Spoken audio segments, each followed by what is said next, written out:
Hello and welcome to episode 1299 of The Sleeper and the Bust.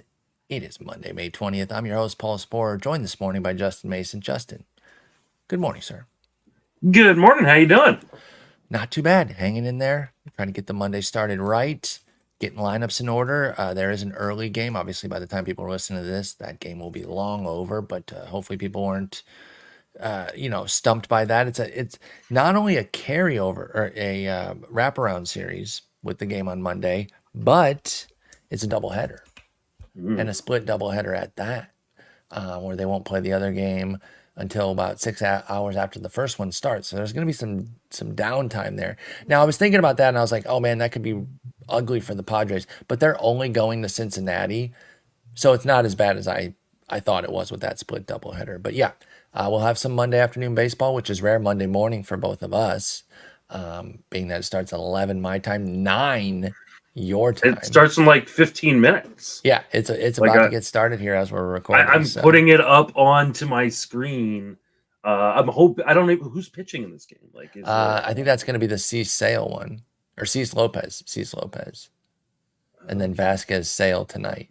So all right, so we find, but Lopez is not getting a 2-start. You told me. No. He was supposed to start. The rain out pushed him to today, so he's up for another 2-start for the 57th week in a row. It's crazy. I got so many messages. I got a comment on Fangraphs. I got 2 tweets about it. I got a text and a Discord DM from different people saying, did you see Raylo didn't get his 2-start again? This is nuts. We've been tracking this all year. Dude has almost quite literally been on the 2-step page every week. It's been all but maybe 1 or 2 weeks. I've written about him every week because I do the 2-start article at Fantasy Pros, and I've had him on my list every single week, and he just doesn't get it because for some reason it's like the best gag in baseball right now. It really is, and I'm glad others are seeing it. It's kind of hilarious. I think it's kind of funny, even if you have him on a team, as I do, that he's just never getting the 2-step. Maybe this is the week. So for the 50th week in a row, it sets up with San Diego and at Pittsburgh. The second starts on Saturday. They do have games all week. I'm trying to think, I don't know. Is there going to be bad weather in Pittsburgh? What could possibly prevent him from getting it this week? Something will come up. So if you're in Pittsburgh, maybe he has a baby or something like that and has to go on bereavement leave, or not bereavement, but if somebody passes away, he'd have to go on bereavement or paternity. Something is going to prevent him this week. It's crazy. He's having an amazing season. He has a 1.34 ERA, Reynaldo Lopez, but he cannot catch the 2-start to save his life. He will be on the sheet every week, but what will happen this week? Stay tuned to find out. But Justin, today we're going to talk we're going to do a little bit of a FAAB review from April in the main event. So I went through and I gathered a bunch of the biggest pickups, both by volume in terms of how many leagues they were picked up in and by price. Now, if somebody was like $500 because it was, like a pretty solid player available in 2 leagues, not what we're going for here. We're going for the combo of volume and price. So if there's somebody that I missed that you're like, oh, he was a really big pickup in the main, you should have covered him, let me know. I'll be happy to say okay, I missed a guy. But I think I got a lot of the pertinent guys here. And so we're going to go with what they've done since then to kind of get your assessment on, hey, is this working? Should we be sticking with these guys in the instances where people are still holding them? So let's start with the hottest ticket going that very first week. And hey, I was part of this too. I love this guy. I'm actually still holding him in a couple leagues. It's been okay. Oswaldo Cabrera, 231 average, 2 homers, 2 steals, 15 runs, 14 ribbies since being picked up. Now, you could basically just go from April 1st from him because these were the March 31st pickups. So go from that Monday on, and that's what you've been getting from Cabrera. What do you think of Oswaldo at this point? And again, we're talking 15-team leagues here for the main event, so stay in the deep league context throughout today's episode. He's been pretty disappointing, but the underlying skills are fine. Yeah. like 94% zone contact is pretty elite, honestly. The problem is it's his approach. Like, he has become really, really passive, which is not something I want to really see from him, especially when you're making such good contact in the zone. He's dropped his zone swing rate like 10% this year.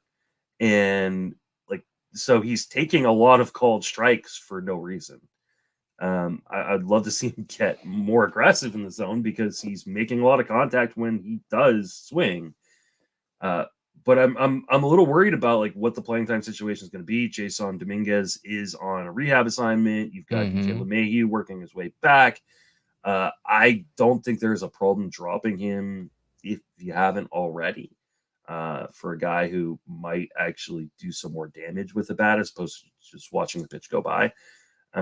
But I think there's still talent in there, so I don't like. I've held on to him in Tout Wars, which is just not a lot of great options because of it being a 15-team league with unlimited IL spots.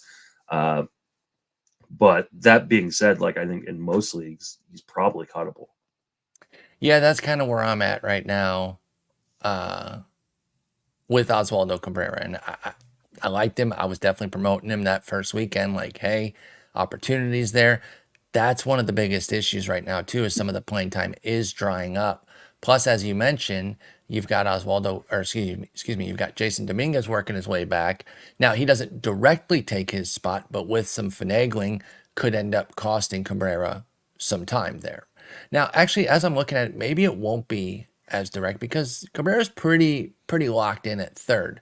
The problem is the John Birdie thing is finally starting to happen. Remember when that was part of what caused some tepidness on Cabrera initially was, well, they got Birdie and they're going to play Birdie because he's a veteran or whatever. Well, that wasn't happening because Cabrera was swinging a hot stick. Well, now that he's cooled down, Birdie's getting more PT, and they've just split the last 6 down the line 3-3. All 6 were right-handed pitchers, so no read there on, platoon. Cabrera's a switch hitter, Birdie's a righty. So I don't know if Dominguez will necessarily directly impact him because that is an outfield DH situation, which Cabrera is not playing.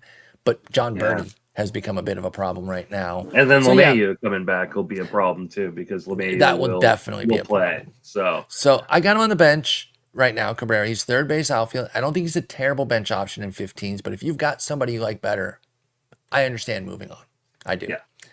Let's talk Jason Foley. Now, spoiler alert, he's been one of the best that we're going to cover throughout the entire day. In fact, in a weird way, closer has actually been some of the best, had some of the best pickups that we're going to cover today from the April pickups.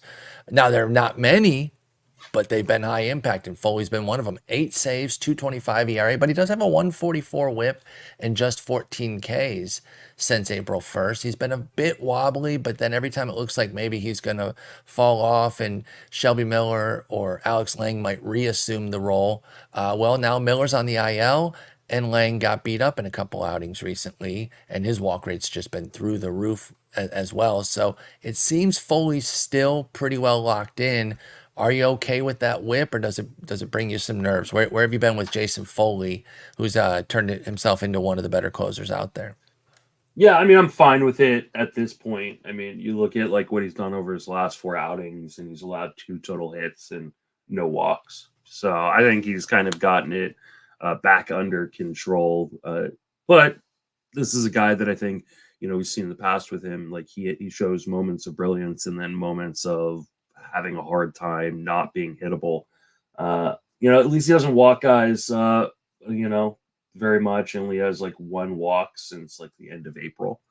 But yeah, there's nobody else in that bullpen where I go, this guy's going to take it from him.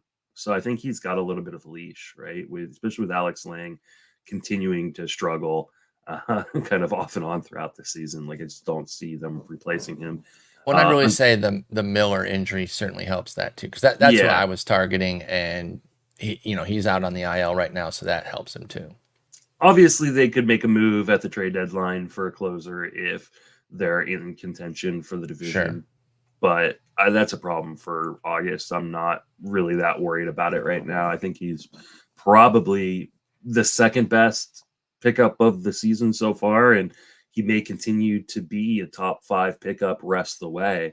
if he can continue to kind of rack up saves. Yeah, I think Jason Foley, one of the best pickups. Keep running them out there. You're getting your saves. You take the whip hit. Like I'll say this, like, because I know a lot of people are going to point to like Jason Foley and Kirby Yates as like the reasons why you don't pay for saves. That's two guys though. One, it's two guys, and there's no guarantee you got them. So like in that's what I'm saying. That's what I'm saying. Yeah. Like you're fighting the entire, because even the people with saves, that's always been my point too. Is like you're not just fighting the couple of teams that didn't draft saves. Yeah. Because even if I had like Clase and Suarez, I still would have put something on Foley, and in labor, I have Clase, Hader, and Foley. Or sorry, Clase, Hader, and Robert Suarez. Right? It's a 12-team league. I drafted all three of those guys. That is hot. I also picked up Kirby Yates and Jason Foley. Well, because that's a trade league too, right? Yeah, it's a trade league. So like that also makes it right. better. I'm trying right now to trade somebody for a second baseman with power. But like there's no guarantee that like you may have gone out and gotten David Robertson or Jeff Hoffman. Exactly. Like yep. and like in those and Hoffman has done a few things, got a few saves, but he's not doing what the other guys are doing. So this is one of the reasons why we pay for saves and we don't rely upon these guys, is because you want those guys to be a bonus. You don't want those guys to be the reason you are finally getting saves.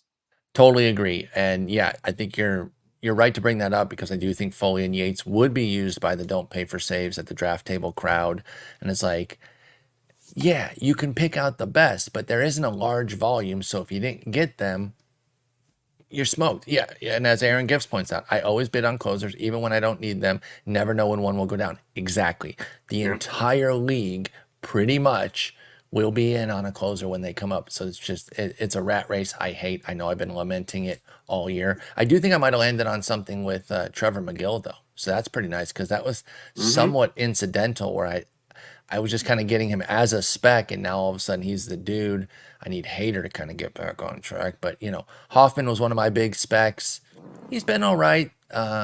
3 saves, 2 wins, great ratios and Ks. So I'm not upset about him, but he hasn't taken the job. It's still Alvarado's job. Your spec should be icing on the cake. It shouldn't be exactly the main dish right there. Shouldn't be what you need. I added one here to the March 31st. So if you pulled the data before that, I got Travis d'Arnaud here. Want to get him included because he's been awesome.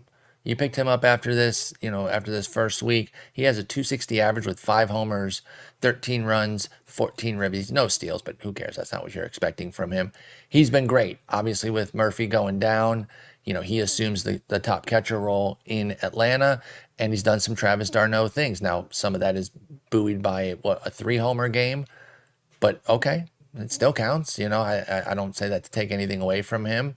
And it's not like he's done nothing around that. In fact, even just since that game, I think he's still been pretty decent. Yeah, 264 average, 847 OPS, and 2 homers just since the 3-homer game.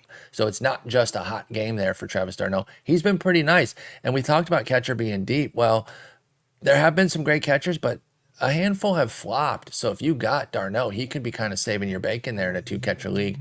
What do you think of Travis d'Arnaud, and where are you at on him going forward too? Because obviously Murphy will eventually come back. The problem is he's done a lot of that damage in that 2-game stretch that included that 3-home run game, because the next game he had a home run as well. So four homers right there. If you actually look from April 22nd on, he's hitting 250, which is fine, right? But he's got 1 homer, 5 runs scored, and 4 RBIs. True. But in fairness, he was picked up before that.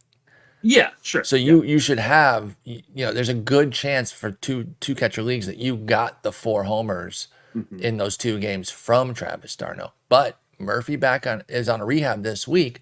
What are we doing there then? Do you just take the goodness that you've gotten and move on? Do you hang and hope that they kind of do a 60-40 thing with d'Arnaud and Murphy? Where are you at on d'Arnaud going forward? I mean, depending on the depth of your league, I'm probably going to hang on. So, I mean, d'Arnaud's probably only really rostered in 2-catcher, 12-team or 15-team leagues. So probably in some 10-teamers, 2-catcher, maybe. At least until now, I think. Yeah, I'd probably move off of him in those leagues once Murphy's back.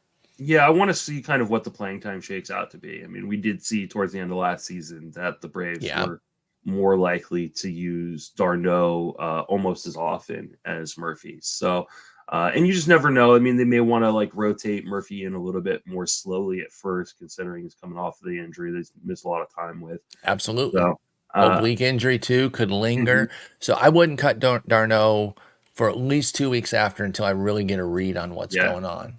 Unless someone pops on your wire that it just makes, like if David Fry is still sitting out there, David Fry. Go grab like David Fry or something like that. Like I picked up Blake Sable this week. He's playing a lot in San Francisco with Patrick Bailey on the IL with concussion. So, while he's not a very good catcher per se, he does have a decent bat. So, but outside of like guys like that, and that may honestly like a Blake Sable move may be just lateral. So true, because you're playing in a much worse park on a much worse team. But it has been pretty empty over the last month or so. So I'm not necessarily super attached to Travis d'Arnaud. But he's on a great team, and he does pop off those big runs. He's been known to do that. So even when he hit the 3-homer game, it wasn't even that surprising because when this dude's on, he's like. It was very surprising to Yancey Eaton, who because we were playing DFS that day, and I had d'Arnaud in my lineup. It was like, what the fuck? How did you even know? I was like, I don't know. He's just cheap. He's like 26. He's like, yeah, I didn't know he was going to do that. I just happened to benefit from that greatness. Yeah, that's pretty odd there. All right, so those were the guys on March 31st. Oswaldo Cabrera, Jason Foley, Travis d'Arnaud. Moving to April 7th pickup period, Bryce Elder was a big pickup when Geraldo Perdomo went down, playing a bunch, had been doing some things the week before. It's been pretty ugly since. 2.43 ERA, I almost said. 2.43 average, 2 homers, 10 runs, 13 ribs for Bryce Elder. I don't think he's really being held too much more in any leagues. They're now playing Kevin Newman over him. He himself, I think, is on the or no, did he get sent out? Did he get sent out? I honestly don't even know. Where is Blazer? Hang on. Oh no, he's just on the bench. But he only played 3 times this past week. He's been basically usurped because he wasn't doing well enough. So again, he's not being held anywhere. His season stats are still pretty decent though. 114 WRC plus, 3 homers. Is there anything there for Bryce Elder? Do you think if like the playing time opened back up, you jump in? Like what are we doing with Bryce Elder? I mean, I think Bryce Elder is a really good, and even like the next guy we're going to talk about in Oliver Dunn, like are really good examples of like we shouldn't like ignore what the profile has always said on a guy because they're running hot right now. Like there's nothing wrong with riding a hot streak, right? But the only benefits to riding a hot streak is if you are good enough to jump off that hot streak as soon as it ends. Sure. I mean, I cut Oliver Dunn the following week. Yeah. Kept him for 1 week. Yeah, I mean, because both Oliver Dunn and Bryce Elder like profile as kind of accumulators. They're guys who need regular playing time because they don't have a carrying tool in fantasy. So they need that regular playing time in order to accumulate stats. Yep. And so once they slow down and they stop getting the playing time, you've got to cut them really, really quickly. But this is also, one of the reasons why I don't love, and I've kind of changed my FAAB style in recent years and gone with a Scott Genstead approach of kind of pray and spray, because you don't want to spend $100 on these guys. And like the people who spent a bunch of money on Bryce Elder and Oliver Dunn regret those decisions. Maybe every once in a while it works out, but I just think it's such a riskier proposition to spend a lot of money on, especially these guys who don't have huge carrying tools somewhere in fantasy. Like they don't have massive power, or they don't have, a huge amount of speed or an amazing hit tool. Like don't overinvest in those guys. I only spent $40 on Oliver Dunn. I didn't feel so bad. His high was 81, but he was picked up in 50 leagues. That's why I put Oliver Dunn on this list. He had been blazing hot. No pun intended there with Bryce Elder, but he had been on fire before this pickup. Now, it was only like a week, right? Like this was on April 7th, so there wasn't much time to do too much of anything, but it was a 945 OPS for Oliver Dunn. He was playing every day. I think he had been moving up in the order as well, if I recall correctly. Yeah, he batted leadoff the day of the pickups. So just to add that little extra bit of like, oh, now he's leading off, and he did lead off the next 3 games. But since you picked up Oliver Dunn, he's hit 194, no homers, no steals, 7 runs, 2 ribbies. He's back in AAA. Most people probably cut him that next week the way I did for another guy we're going to talk about here in a couple sections. I don't think anybody really has Oliver Dunn anymore, so that's fine. So I know you said your point is pick those guys up when the playing time is there. I could see Oliver Dunn becoming another pickup again later in the season if something opens up. And same with Alexander. If they're playing, they have some deep league viability, but beyond that, man, nothing. Javier Assad, let's talk him. This again, April 7th. So got picked up in a bunch of leagues back then, and hopefully people have held him throughout that run. I imagine they have because he hasn't had a single bad start all year. So if you picked him up, you might not have had him in the lineup for all of these, but here's what he's done. 170 ERA, 106 whip, 37 Ks, and 3 dubs in 42 innings. Javier Assad has been amazing. Now, the core skills really don't back this up. It just don't, right? 22% K rate, 8% walk rate. Those are fine. Those are, about league average for both of them. It is only 2 homers, which is huge. And of course, you will not be surprised to learn that it's a 248 BABIP for Javier Assad. Where are we at on him?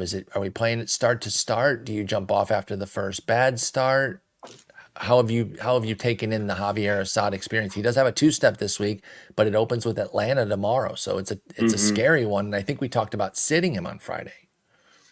Yeah, I mean, I think you're taking him start to start. The one thing we didn't talk about on Friday that I feel compelled to mention, I mean, at this point, is, I mean, this is his 3rd major league season. Now, obviously, he didn't get a full one in his, in his debut. It was only like 37 innings or something like that. And even last year, he only threw 109 innings at the major league level. He's never been bad at the major league level. It's true. It's true, man.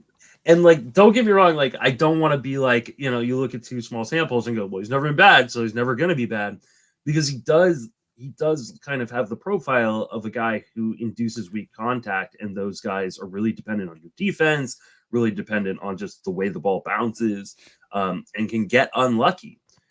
But those guys also outrun their ERA estimators, right? For sure.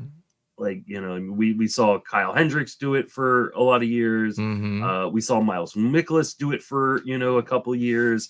These guys, when our boy Kyle Gibson's going well. Yeah. Merrill Kelly's a good one.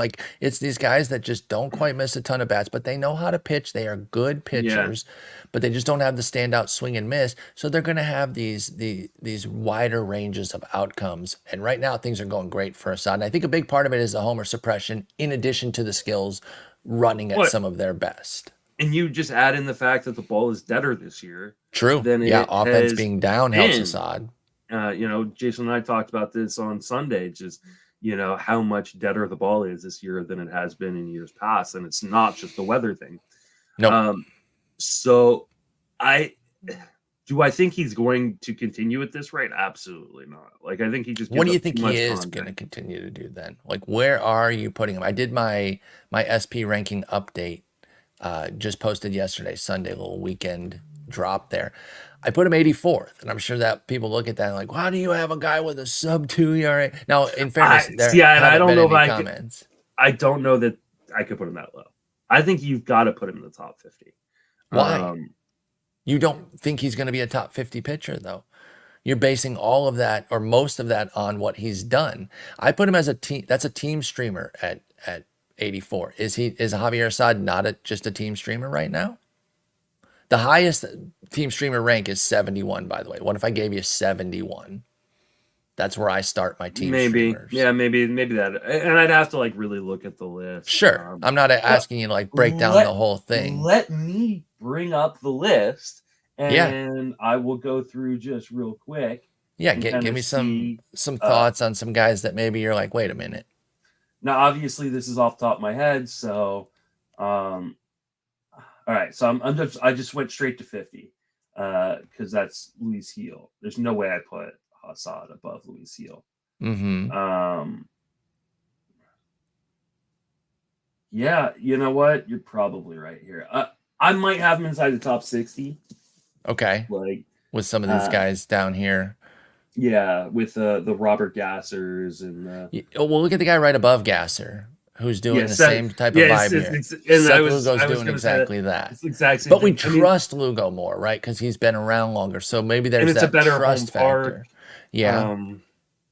Pretty good supporting team. So the only difference that I might give the edge to Assad is the infield defense with Dansby Swanson and Nico Horner has been so good. And so like I might kind of, and because he gets so many ground balls and do such weak contact, like maybe I give the edge there over like, you know, a Michael Massey and Witt's pretty decent.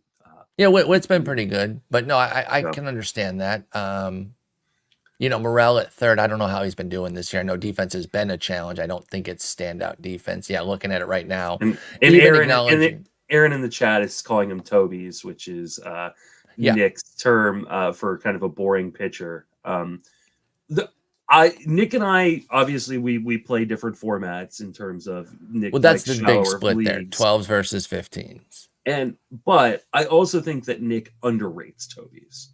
I agree. You don't want a team of Tobys. You don't want a Toby as your SP2 or SP3.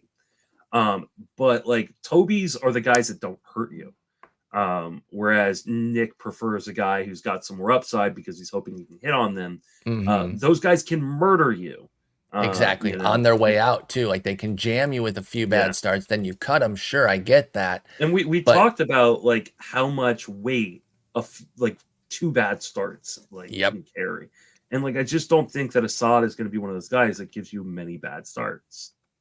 Yeah, and that's what you're looking for is make sure he avoids the implosion here to give back like a bunch of it. You know, he gets that Atlanta start tomorrow. That's going to be huge. Tuesday, the 21st, depending on when you're listening to this, is the Assad start that we're talking about, that he's going to face the Braves. And that's going to be a great challenge. I honestly am eager to see what he does in that game. But he's been wonderful. If you picked him up, you've been loving this. Even if you haven't gotten every start, you've been kind of team streaming him. You still feel happy getting as many of these results as you can. Now we move to April 14th. That's where Kirby Yates comes in. You mentioned him earlier. 7 saves, 2 wins, a 1.35 ERA, 0.98 WHIP, and 17 Ks. He has been the single best closer pickup of the year. He has 1 fewer save than pickup of the year. Pickup of the year. Yeah, he has a single save lower than Foley, but that's coming 2 weeks later, and everything else is better. The ratios, thrown in a couple wins. He even has more Ks despite being picked up 2 weeks later. Because again, this is from the time that you would have picked up Yates to now. He's been amazing.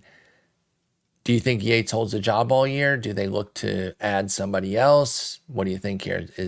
Obviously health. I know that, so you don't even have to say that. I mean, obviously, health. If he's healthy, do you think that Yates holds it? I think if he's healthy and continues with the skills that he's shown so far this year, I think he does. Bruce Bochy's one of those guys that he will switch closers year to year, but usually when he finds a guy, he just goes with him. Yeah, I think they'll get bullpen help maybe, and there might be some guys who could close if something broke down, but I'm not sure that they're going to go out and like get Bednar, for example, if Pittsburgh isn't doing well. Yeah, like I think they would get more David Robertson types that are like, hey, quality closers, but they can pitch 7th, 8th, 9th, and Yates is the dude unless he implodes. I agree with you there. And if they were to go out and do that, that's a problem in August. Like you just you're not worried about that now. Like, Yates is a top closer. You'll get 2 more months of like just great work and you got him off the waiver wire. So I mean, it's just been fantastic. You're riding with him. Like I'm not looking to like move off of Yates in any format really. Same. He's been amazing. A lot of these hitters that I put on here have not been amazing. And this is another one that I understood the excitement, especially because of the speed that he could bring. But David Hamilton for Boston, it's just not been there. 286 average, I got no problems with that. But 1 homer, 2 steals, 7 runs, 4 ribbies, not playing a ton. Not really hanging around anymore. Any thoughts on David? I feel like we can kind of skip over him. Like he's playing here and there, but Rafaela started to play a bunch of shortstop because they just didn't want to play Hamilton as much anymore. So now he's playing a couple times a week. Do you like David Hamilton at all down over the course of the rest of the year. Not unless he's gonna actually get playing time. Like I mean, he's fast. He can steal bases, but you can't really steal if you're not playing in the games. So that is a good point. And now they've got Vaughn Grisham back, and so like I just don't know where the playing time. I mean, not like Grisham's been any good, but Grisham lost like 17 pounds. Really? Because he got sick with the injury. No, he got sick and lost 17 pounds. It's one of the reasons why his rehab took so long is because he got like, I don't know if it was COVID or the flu or something like that, and lost like 17 pounds. So something that just took him out, huh? So if you're wondering why he's struggling, it may just because he's a lot weaker than he was prior to, the. And this is just further reason why we don't like to chase injured guys, because you don't really know how they're going to be when they come back. I think there's too much assuming in the fantasy world that guys are going to be themselves when they come back. And for somebody like Grisham, what even is that yet? Like, we don't even know what he's supposed to be. So, I'm not trying to roast anybody for getting him or whatever. I'm just saying, like, with the injuries in general, we just don't know how good they're going to be when they come back. Okay, so Aaron saying same thing, I think, happened with Kyber. Yep, and he's been struggling. Okay, Colton Cowser didn't really have a single pickup week that was, like, crazy. He had, like, a couple periods there, but I went with this one here. This is these are from the 7th, so he was supposed to be in the previous group. My fault. Or no, he's supposed to be from the 14th, because that was after the big run, and that's like when a lot of the shallow leaguers got him. So he's kind of one of those split guys, Colton Cowser is. But that on the 14th, he was only available in 4 leagues, but that's when he went for 377. 377, 367, 357, and 349. You thought I was going to say 347. How great would that have been with the symmetry? All 4 of those bids had $300+ backup bids. So that was like when Colton Cowser was getting all the attention. So I could do this week or the week before. Either way. Well, actually, I shouldn't say either way, because there's a vast difference. If you got him the week before, he was unbelievable, but he might have been on your bench like he was for me because he wasn't playing much. From the 15th on, so since the hot run for Cowser, 212 average, 2 homers, a steal, 9 runs, 10 ribs. You're like, oh, what a bust, what a piece of garbage. However, if I can go full Stephen A here and big however, might be getting into another hot streak here with the last 4 games. Hits in 3 of them. In the one where Cowser didn't get a hit, he went 0 for 1 with 3 walks. So he's seeing the ball well. 5 walks in 16 plate appearances, so he's 546 average, 688 OBP. It's 4 games, but maybe he's getting hot again. What do you think of Cowser? Because he hasn't really done much since that big torrid run, which that kind of happens. So that's like the vagaries of picking guys up, and part of your point of like not chasing the big dollar guy because you're going to catch the tail end of the fall off. So where are we the rest of the way with Cowser though? Because I still think he's pretty good. I still think he can be like a high 700s OPS with power and speed. But what do you think? Is he about to come into another hot streak, or is he just going to be whatever this year? So one of the things that we both mentioned that I think may have gotten overlooked, because I've been roasted quite a bit, including from some dear friends of mine on my Colton Cowser $200 bid that I made, because he's been god-awful. Yeah, god-awful since then. One of the things that hasn't been talked about enough is, hey, yeah, he hasn't been great, but he's still playing. Exactly. Because, like, did you see the play he made yesterday? Yep. Like, he is a great defender. Like, he's a really good defender, and he's going to continue to play even when he struggles. The underlying numbers say, like, he's going to be okay. Like, yes, he's always going to kind of have, like, a bigger strikeout rate, because he does have kind of a higher, swing strike rate and swings and misses quite a bit, but he hits the ball really hard, and he's making it's still below league average zone contact, but it is like in a spot. It's above 80%. It's around 82%, like during this stretch. So like I'm not super worried that like, hey, he's gonna get sent back down or because he brings too much to the team overall. So I'm not very worried about Cowser. If other people drop them in their leagues, I'll go pick him up. I have no problem with that. So, I don't worry about it. There will be streakiness. is, definitely going to Sure. be shaking, but the defense will keep him playing. And that's the beauty. Like so many of these guys that we're talking about that have flopped, they're not playing anymore. They've been sent out. They're on the IL or they're just on the bench in David Hamilton's case. But Cowser is playing. And yeah, like if you've been playing fantasy for a while, you knew that he was going to come down off that hot streak. Like, of course he is.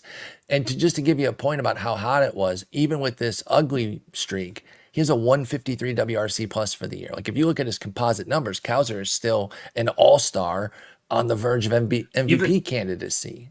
Even if you just look at like what he's done in this stretch, he's still got a 99 WRC plus, which means he's league average. Like he's still a league average offensive player and a plus defensive player. So yeah, so stick with him. If people are cutting him back down in 10s and 12s, I'm definitely in. 10s I could be in. It depends on the setup there. 3 outfielder can be a little bit tough, but I'm fully in on Cowser still. He's firmly on my watch list in those shallow leagues if he's popping up and I need an outfielder.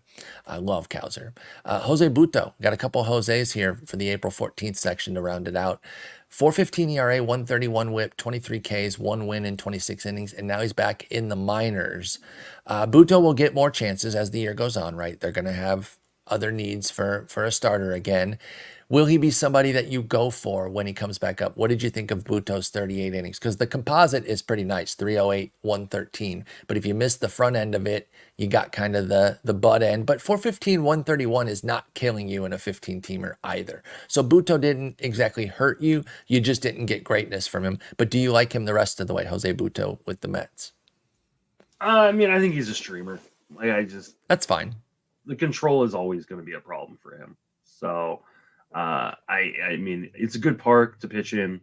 It's a mediocre team, so you have some win potential, but not great. But you just play matchups with him, and once he is back up, I think he's shown enough that I think at some point he's going to be just a regular MLB starter. But I don't think he's ever going to like have a big breakout season or anything like that. I think that's completely fair. I got nothing to add to that with Jose Butto. When he comes back up, if it's a good matchup, I'll be talking him up as a pickup. Jose Soriano, on the other hand, I quite like. And credit to our aforementioned friend Nick Pollock for putting him on my radar a bit.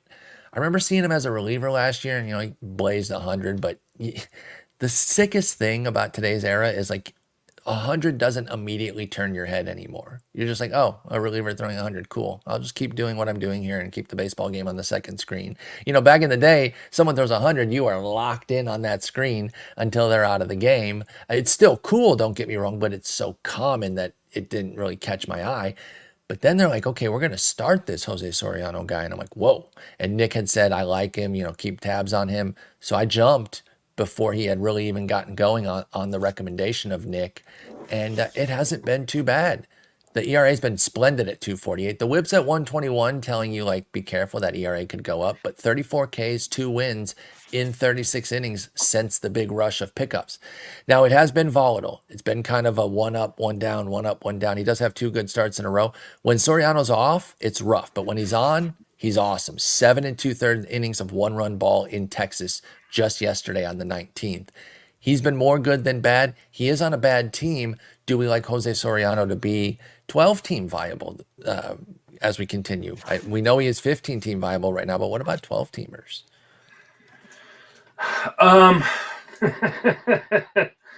I don't know, man. Like the stuff is so good, but like the control is definitely a problem.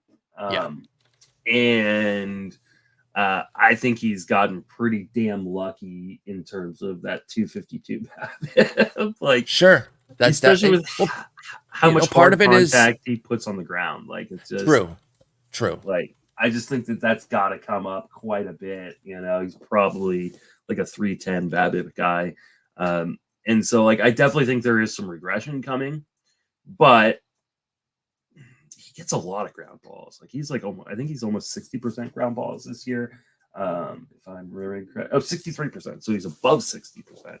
Okay. So like he's doing what he needs to do to kind of get out of innings quickly, and maybe sacrificing some of the swing and miss for that. I think there are a lot of really interesting pieces to Jose Soriano. But he's not just 100-mile-an-hour fastball. Like, he brings other things to the table, and that's what I liked too. Is that he had kind of a ready-made arsenal. He's got the big curve. He has a decent splitty. He even has a show-me slider that could maybe offer some more potential as the season goes. Like, and he does have a distinct fastball and sinker. By the way, too, it's not just like a cluster fastball. I think they are pretty distinct. So, I mean, there are elements to like, but that volatility and the low win potential being on LA does hurt too. Here's one. He gets Cleveland this week. Where are we at on that in 15s and 12s? It might be different answers for both, by the way. I'm open to that. I think 15s are probably wrong with it, and 12s I don't think I would. Yeah, I think that's where I'm at with Jose Soriano. Cleveland is such a deep lineup that like you're giving them a lot of opportunities to get hits. To get you. Yeah, and with that control, I just worry about it. But I think in a 15, it's really hard to figure out what you're going to do. Like, so week to week with pitchers. So I think at 15, you're probably just rolling with it. Yeah, I am. And one of the reasons I am is because Christopher Sanchez is going to Colorado. And I don't. Yeah. I love Sanchez, and Colorado sucks. But I took him out of my lineups this week. Yeah. And like, people have been making the case. There's been some chatter out there in the fantasy world of like, don't run away from your guys in Coors because Colorado blows. I get that.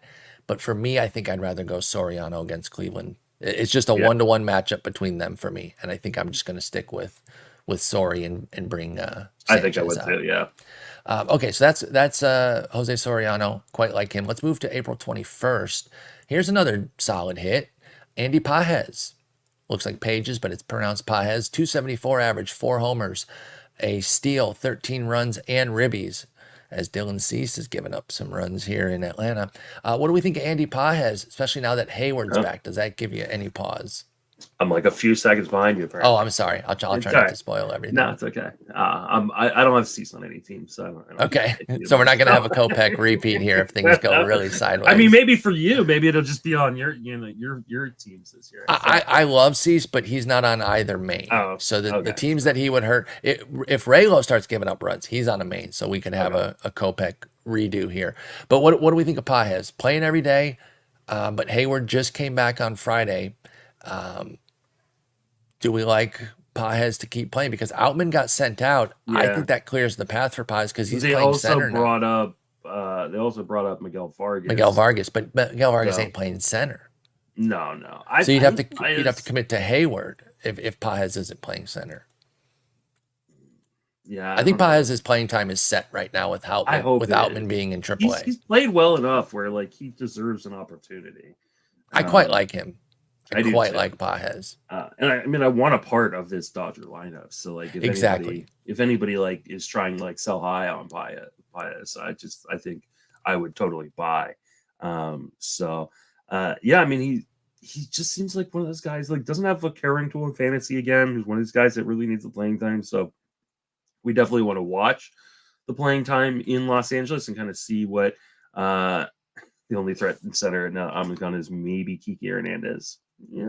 Yeah, and maybe some Hayward. Hayward's still a good defender, but I think push come to shove, they sent Outman out as an endorsement of Pages. Yeah, so I think he's gonna be pretty good rest of the way. Now, obviously, the Dodgers are definitely a team that could be looking to upgrade somewhere. Even though they don't necessarily need to, they just want to kind of stack this team, especially while they've got all this deferred money that isn't killing them right now. So I wouldn't. Oh God, it's pain. Michael Harris do something. He flicked it. He flicked a little soft serve out there. There we go. Oh yeah, there you go. So with Pages, you're right about them like just getting more and more talent. They might bring in. I think they bring in like a veteran, decent outfielder though. If Pages is still playing well and posting, even the 112 OPS plus that he has right now, let's say he's just at that in July, I think they would get somebody in like the veteran realm who could play some center as opposed to somebody who's going to take the job. So I think he has some runway. And like you were saying earlier, that's July, August problem. For now, Pages starting in 15s and 12s with ease, more fringy in 10-teamers, unless it's a 5 outfielder, I could see getting him in. But a really good player who can bring some juice and get you a piece. I got a name that they could bring in. Let's hear that it. is probably going to be on the block and is a Dodgers type move. Okay, hang on. Give me a clue before you say it. Let me try to guess this. I mean, he's not currently playing. And he plays center? Yeah. Is he from a blue blood organization? What do you mean a blue blood organization? Like a historically great organization, like the Yankees, the Dodgers. I wouldn't say they're historically great, but they are historical. Okay. Well, I was going to guess Tommy Edman from the Cardinals, so just tell me. Oh, no. Luis Robert. Oh, yeah. That would be really interesting. Talking about like spending the money and just saying, hey, we're all in here. Once Robert comes back, that would be... They've got the prospects to do it. Well, of course, they got the prospects to do it. Yeah. And the contract really, because considering all the money they're spending, it's not that crazy. It's not some forever contract. Yeah. And if he flops, like, because his skills aren't great, like, he could go the way of Javi Baez, folks. I'm sorry. We just have to be honest. He could also just be injured. Well, yeah, that's true. But those $20 million team options, those are team options in 26 and 27. So they'd only be on the hook. You're not paying any of the money. You're like, all that money is deferred, past that. Exactly. So it's not like they've got a ton of money on the books that they got to worry about. Well, if they brought him in, if they brought in Luis Robert Jr., Paez would have to come out. Yeah, that one I would say that Paez is coming out for, but we'll see what they do. For now, Andy Paez in your lineup. Jonatan Clase out in Seattle, super speedy guy, so I understand why people went for him. It's just one of those where you're trying to catch that lightning in the bottle. Victor Scott was a similar way when we were drafting him when he broke camp with the team, but it was a flop. 28 garbage plate appearances. He's now back in AAA. The question I have, though, is for Clase going forward. He'll get another chance at some point. Will you be back in? Because it will almost certainly be cheaper. Unless it sets up where he's perfectly lining up to get everyday burn and he has like 25 steals in the last month in AAA. I think the second time Jonatan Clase will come up will be very cheap. Will you be in on it if you have a speed need? I definitely have a speed need in some leagues. So, like, I could definitely... And he is in the taxi squad, or he was in the taxi squad yesterday for their, I think, doubleheader. Did they have a doubleheader? I don't know. It just says that he was on the taxi squad yesterday. So maybe they didn't have a doubleheader. Maybe because Polanco was injured or something. I don't know. But anyway... you can also hit for a little... I want to just throw in real quick. Clase has a little bit of punch in his bat, too, so he's not completely empty speed. Yeah. I just wonder if Clase ends up profiling more as, like, a fourth outfielder. Yeah. Just kind of generally. And totally makes sense. Seattle isn't necessarily loaded in the outfield either. So, like, I mean, could they make that work for him? Like, I think they probably could, but he's not like, he's got a very Malik Smith type of like profile in terms of like being super athletic, but that doesn't translate to defense. Or a guy we're going to talk about here in a little bit, Joe Adell, right? Like, where like, hey, he's a super athletic dude, but sometimes I can't remember if I said this with you or with Dave about Joe Adell in the past, is like sometimes I think these like uber athletes that have just been amazing athletes their entire career never learned foundational things for sure that they should have learned because their athleticism made up for it. So like they could take bad routes in the outfield because they knew they were fast enough to get there eventually. So but now when everyone's a god, it sticks out. And that's a great call with Adell, because just both in the outfield and on the bases, he makes some of the worst decisions I've ever seen from a pro player who is ostensibly very good. Like, he's having a wonderful year, and we are going to talk about him momentarily. But yeah, he makes some rotten decisions. So Clase will be kind of a case-by-case thing. If you need the speed when he comes back up, sure. Don't judge him off 28 plate appearances, but take the discount, because people will judge him and be like, oh, that guy sucks. We have no idea who he is.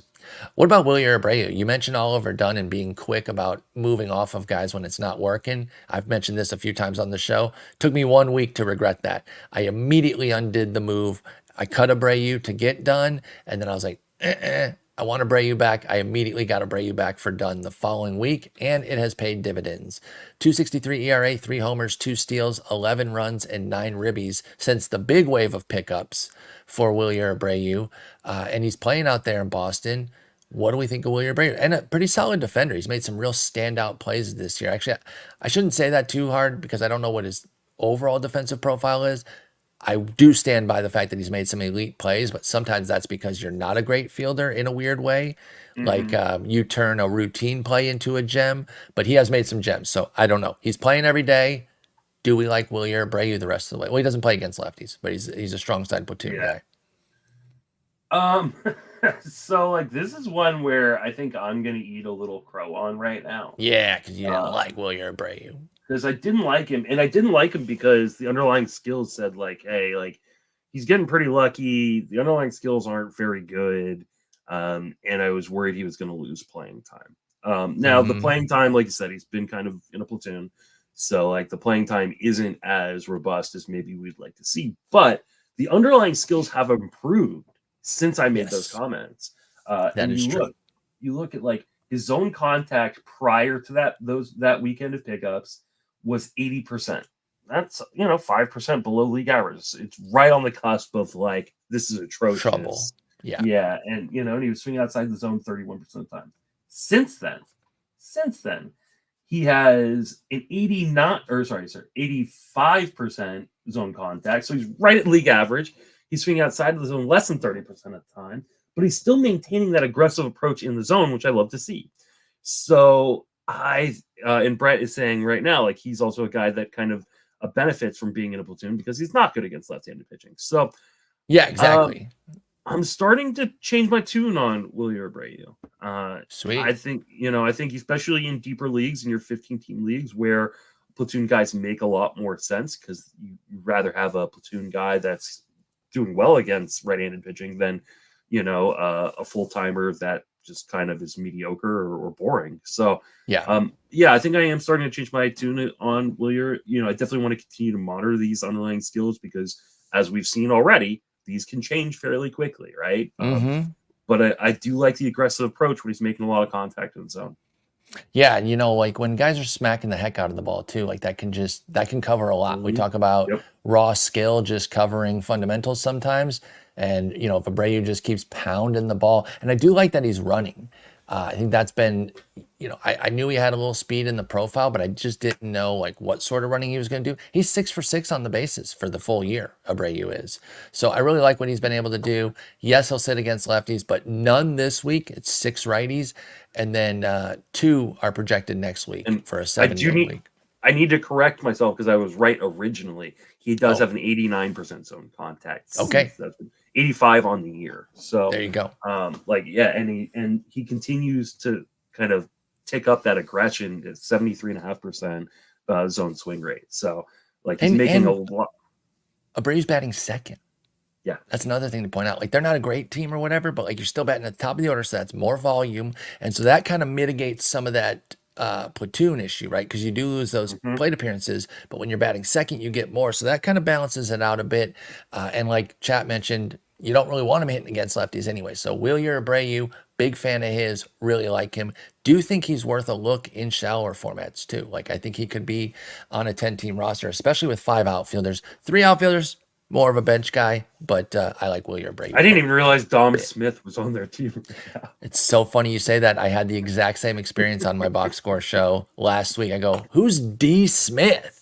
And they're like, that's Dom Smith. I was like, it's your boy. Way. I know. I was on the Dom Smith train for years, and I didn't even know where he was. Let's talk a couple pitchers to wrap up the April 21st period. Mitchell Parker, what a find he's been. Now, you missed those first 2 starts when he just dominated Houston and the Dodgers, just like crazy for him to bust those 2 teams. That was awesome. Since then, it's been a little bit lighter, but the composite's still good, and there's still been enough here that keeps me intrigued. What you've gotten since you picked him up is a 4.05 ERA, 145 whip. So that's an ugly whip.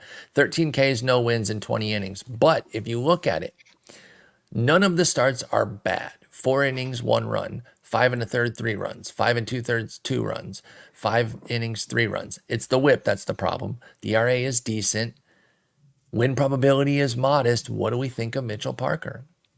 I'm going to know a lot more about Mitchell Parker this week. Like we talked about on the 2-start episode, he's going up against Seattle, and oh my God, Dylan Cease just getting BABIP to death right now. I know, dude. Freaking error by Ha-Seong Kim. Just these hits are at least it's an error. At least it's an error, so it's not going to go get some. But yeah, Seattle is better against lefties than they are against righties this year, and Minnesota, I think, is above average against lefties. So I really want to full data on that real quick. Go ahead.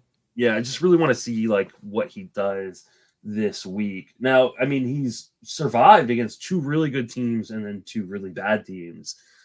So like, I just don't know if there's enough strikeout upside in this arm on such a low win potential team to really care that much about Mitchell Parker. It's totally deep league, 15 teams and deeper, where you can take good ratios, even if the win probability isn't high. Although there is a limit on that. There's a fucking limit on not getting wins. And don't tell me that I made the same mistakes as last year, because I didn't. I got guys on all sorts of good teams, and I still can't buy a win. Stop laughing. Did you hear the clip I sent you of me and Jason talking about it yesterday? I was in a restaurant. Okay. So I didn't get to play. I'm going to play it right now. Oh, because I meant to check it when I came back from dinner, and I totally forgot. Let's hear this. This is from yesterday's pod. Maybe he's on Paul's teams. I already heard it, you fuckers. More than 1 win. Maybe he's on Paul's teams. He's got a 60% strand rate right now. He's just getting unlucky. So, like Paul was sending us text, like screenshot. He had like 6 pitchers go this week or one night. All of them shoved, and he had 0 wins to show for it. Yeah, absolutely it's insane. It's like he's like cursed. Like I know it's like wins are like one of the hardest things to project in baseball, but all you need to do is go look at who Paul is rostered. And that's how you know who won't win games. We need screenshots of his roster in Discord. This is who Paul's starting this week. Go stream these guys. Yeah. But yeah, Brandon Pfaadt. It has been a nightmare. And I talked about it last year, and I owned that a lot of it was my fault, getting guys all over the Angels and shit teams like that. But this year I got guys on good teams, and I still can't buy a win to save my life. It is so frustrating. Anyway, our last closer here, and then we got a few more guys in the April 28th window. But our last guy in the April 21st window is Hector Neris. 5 saves, 3 wins. How about that? 5 saves is nice, but then 3 wins as well. 180 ERA, 150 whip, 8 Ks in 10 innings. So he's done a lot in just 10 innings of work since the bulk of people picked up Hector Neris. How much longer do you think he's the guy? Like, do you think they try to trust this the whole year? B, actually, I don't have a B. That's the only question. Do you think Neris is going to hold this job? Obviously, for the here and now, we're starting him, but so we don't have to worry about like start sit. But what do you think you can realistically get as far as a tenure here? Is there enough juice for Neris to be the guy? And I think you're probably going to bring up his crazy walk rate, but go ahead. I mean, I will, but at the same time, if you look at just from like this month, if you look at just May, he only has 3 walks and no multi-walk games. So that's nice. So that is a pretty good. You know, to your point, 3 multi-walk games is why that walk rate is built up. Yeah. And for those that don't know, Neris has a 18% walk rate. You're like, oh my God, he's walking the yard. 3 walks in a game, and then 2 in back-to-back games to close out April. It's 10% since the beginning of May. So like, which is palatable. Yeah, you can deal with that, especially if it's not like coming in big chunks. So I do think that he is probably the guy at least until August. This is definitely a team that I think will go for a closer at the trade deadline. I think they would probably prefer Neris to be a setup guy, but Alzolay is probably done, right? Like he's on the IL with a forearm issue or elbow issue, so he's that probably sucks, by the way. I was excited about him this year. I was too, and I mean, kind of a bummer, but you got to wonder if that elbow was the issue causing all the problems. So I think Neris is probably the dude for the next 2 months, and that's quite a bit of saves you're going to rack up in the meantime. So quality team. Yeah, on a quality team that I think is probably going to win that division. So I'm fine with it. There's obviously some risk because he can not just give up walks. He gives up a lot of hits too. Yeah, he can. Neris can get beat up. Like there's definitely risk there. But you're riding with it right now. Enjoy what you've got. But to the point we were making earlier about why it's so difficult chasing saves, even though you've landed on him, you should still be in on anybody that pops up, because he could go away at any moment. Hector Neris. Let's stay with their team. Move to the April 28th window and talk about Pete Crow-Armstrong, the brilliant defensive center fielder. And of course, you talked about this with Cowser and how his playing time gets guaranteed via his defense. PCA is even better defensively, but they haven't been able to guarantee that PT because he's just not doing enough. So he's not playing super consistently. Only played 3 times last week. Does have a 191 average, 0 homers, 5 steals, 2 runs, 5 ribbies, and 49 plate appearances since his big pickup window. Do you have any love for PCA right now? Should he be rostered in anything but NL onlys? No. Should he be rostered in NL onlys? Maybe, right? Probably as a reserve guy. Sure. Yeah. Sure. That's it. Okay. He's well, just then we don't not have good to enough spend too much time. offensively. Yeah. Yeah. Do you think he ever will be? Like, what's your long-term outlook on PCA? Do you think he's a dynasty pickup, or is he just a glove? Jackie Bradley Jr. style? Yeah, I think Jackie Bradley Jr. style. I mean, I do think that he's fast, so like maybe more steals. Be like Gerard Dyson-esque, like, okay, like where he's a guy like, hey, like if he even in limited playing time, he could steal some bags, and he's going to be a defense replacement and a pinch runner and things like that. Sure, but like I don't see a ton in the offensive profile that makes me feel like he's going to be a star. Yeah, I think that's totally fair with PCA. And hey, Jackie Bradley did have some spikes of goodness, but they were hard to kind of figure out in times. So if you're looking at PCA in a dynasty league and somebody's interested, I'd be really open to selling, because I don't think it's there. Jo Adell, we hinted at him earlier, and the breakout might be here, despite some of those wretched decisions that he'll make defensively or base running. The 8 homers, 8 steals is nice for the year.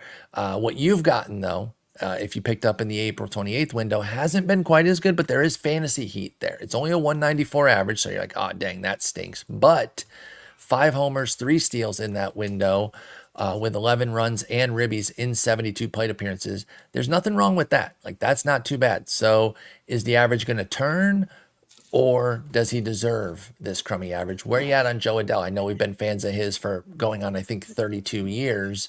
The pace in this run here is 45 homers and 27 steals. So I want to emphasize that's been a lot of fantasy heat. It's just come with a 194 average in that time. What do you think of Jo Adell? So you know who Jo Adell, I mean, making like old school comps, I think, today, but like, who Jo Adell reminds me of? Who? A guy that I loved. BJ Upton. Corey Patterson. Oh my God, that's so good. That's like a guy so who good. Like BJ was a better defender. Yeah. And that's one of the reasons why BJ never didn't have like the issues in terms of getting sent up or sent down. But he just reminds me of him because he's so physically gifted, but he makes such bad decisions all the time. Like, for those who didn't play like fantasy a decade ago, like BJ Upton or Melvin Upton Jr. as he changed his name as he finished, was a guy who would he'd go on these insane hot streaks to the plate, and then he would just decide for some reason to change his swing. I gotta do a little tweak. Yeah, you're running high, and but he also had 30-30 upside, and so people would all the time would just I'm going for BJ Upton. This is the year he puts it all together. I loved I did Upton, too. But he was super frustrating to roster in every season, even his good seasons. So, and I feel like Adell is going to be kind of like that guy. And the problem with Adell is we now have better analytics to figure out how good a guy actually is. And he's not good defensively. So because of those decisions. Yeah, so you can't just keep throwing him out there, or teams can't keep throwing him out there into lineup when he's struggling. Getting away with it. Yeah. So now I do think that Ron Washington is the perfect manager for him, because Ron Washington understands defense and how to coach guys up and make guys better players. So I think it is a really, really good pairing to have Joe Adell on a Ron Washington managed team. So I'm cautiously optimistic he can make it work, but there are going to be massive ups and downs.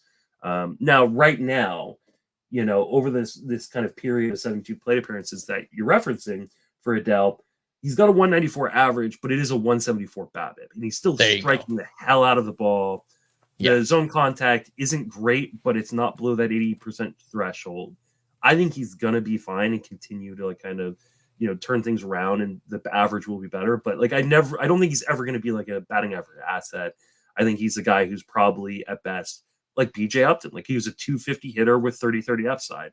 And you'll take that in today's game, especially if he can continue to play. Yeah. But he needs to make defensive strides to continue to be a regular player. Yeah, I think that makes a lot of sense with Joe Adell. The talent is definitely there for him to be a standout player, but he really does need to tighten up the decision making. It wasn't necessarily his decision making that was why he was a bad defender, but I remember when Marcus Simeon was a bad defender, and it's what can we do here? This guy's kind of a league average hitter and a wretched defender. Is he a major leaguer? Well, who did he get with? Ron Washington. And now you're muted, by the way. Ron Washington is there in LA, and maybe he can get through to Adell and say, hey, brother, you're amazing. You're a wonderful player. I can help you. Let me give you a few pointers here. And we know he'll be direct. Did you hear Washington lay out Luis Guillorme in a post-game, dude? I thought that was a little much. I don't know if Ron Washington is a good manager. I'm pretty sure he's a good manager of people. I think he's a good coach.